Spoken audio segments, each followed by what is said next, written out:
अब देखिए, ये तो राजनीतिक दलों की अपनी भाषा होती है और जब मौका आता है तो वो लोग अपने ढंग से अपनी बात कहते हैं। लेकिन एक सनातनी होने के नाते, कुंभ में जाकर लौटे हुए अनुभवी होने के नाते और आप चैनलों के माध्यम से परिस्थितियों को देखने समझने के नाते हम क्या कहना चाहेंगे। आप ये बताइए कि 300 किलोमीटर का जाम लगता है, कुप्रबंधन नहीं है तो क्या है? जो लोग वहाँ पर पहुँचे हैं 25-25, 30-30 किलोमीटर उनको पैदल चलना पड़ता है अपना सामान उठा करके। कुप्रबंधन नहीं है तो क्या है? जो वहाँ पर जल स्नान के लिए धारा आ रही है उसमें मल जल मिला हुआ है, गंदे नालों का, स्नान के योग्य उसको वैज्ञानिक लोग नहीं मान रहे हैं और उसी में आप करोड़ों करोड़ लोगों को नहाने के लिए विवश किए हुए हैं। वो अपनी श्रद्धा से नहा रहे हैं, वो अलग बात है, लेकिन आपका तो काम था कि नालों को थोड़े दिन के लिए या तो रोक देते या तो डाइवर्ट कर देते, ताकि कम से कम स्नान के समय शुद्ध जल उनको धारा का मिल सकता। वो नहीं कर पाए तो इसका मतलब क्या है? इसका मतलब है कि कुप्रबंधन है। आपको पहले से पता था, 6 साल पहले से पता था कि 6 साल के बाद कुंभ आएगा, 12 साल के पहले से पता था कि 12 साल के बाद कुंभ आएगा, तो आपने इस बारे में कोई प्रयास क्यों नहीं किए? तो कुप्रबंधन की तो, और इतने सारे लोग मारे गए।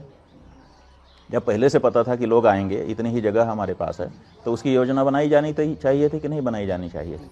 तो जब कुप्रबंधन है और उसको कोई कह दे रहा है तो उसमें हम क्या करेंगे?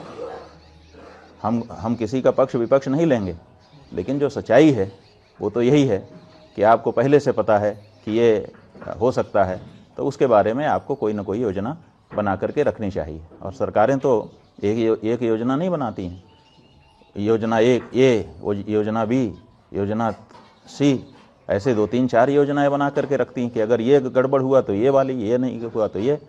तो आपको कोई योजनाएं बना के रखनी चाहिए थी। आपने कोई योजना नहीं बताई और प्रचार इतना कर दिया, और झूठा प्रचार। 144 साल की तो बात ही झूठी है। तो झूठा प्रचार करके लोगों को आपने आकर्षित कर दिया और आपके पास व्यवस्था थी नहीं। ये बताइए कि जब आपके पास भोजन नहीं है खिलाने के लिए तो आप लोगों को आमंत्रित क्यों कर रहे हो? अब लोग आ जाएंगे, उसके बाद खाएंगे क्या? और आपके पास खिलाने के लिए ना तो भोजन है, ना तो बैठाने के लिए जगह है, और आपने ढिंढोरा पीट दिया कि आइए आइए भंडारा चल रहा है। ऐसा होता है क्या? जितने लोगों की व्यवस्था आप कर सकते हैं उतने लोगों के लिए आप आमंत्रण करिए और उतने लोगों को ठीक से वहाँ पर जो भी किया जाना है करके वापस भेजिए, सुरक्षित आशीर्वाद लीजिए। ये तो ठीक लगता है। क्यों नहीं? मुख्यमंत्री जी ने कहा कि हमारे पास इतना एकड़ की ज़मीन है, इतना एकड़ के रास्ते हैं, इतने वाहनों के लिए जगह है, उतने लोग कृपा करके आइए, बाकी लोग मत आइए ताकि अब व्यवस्था न फैल जाए, किसी के प्राण चले जाएं, ये मैं नहीं चाहूँगा। इस बारे में क्यों नहीं सतर्कता बताई गई? लेकिन नहीं किया गया। आखिर व्यवस्था क्या होती है? आखिर किस लिए अधिकारी होते हैं? किस लिए उनको बड़ी बड़ी सुविधाएं और बड़ी बड़ी तनख्वाह दी जाती है?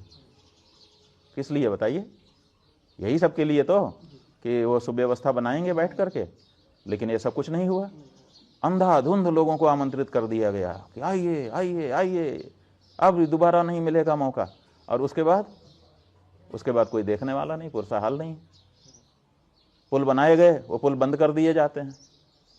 आखिर पुल काहे के लिए बनाए गए थे? लोग इधर से उधर आवागमन कर सकें। लगा दिया, जो जाना चाहे वो जा भी नहीं सकता, जो आना चाहे वो आ भी नहीं सकता।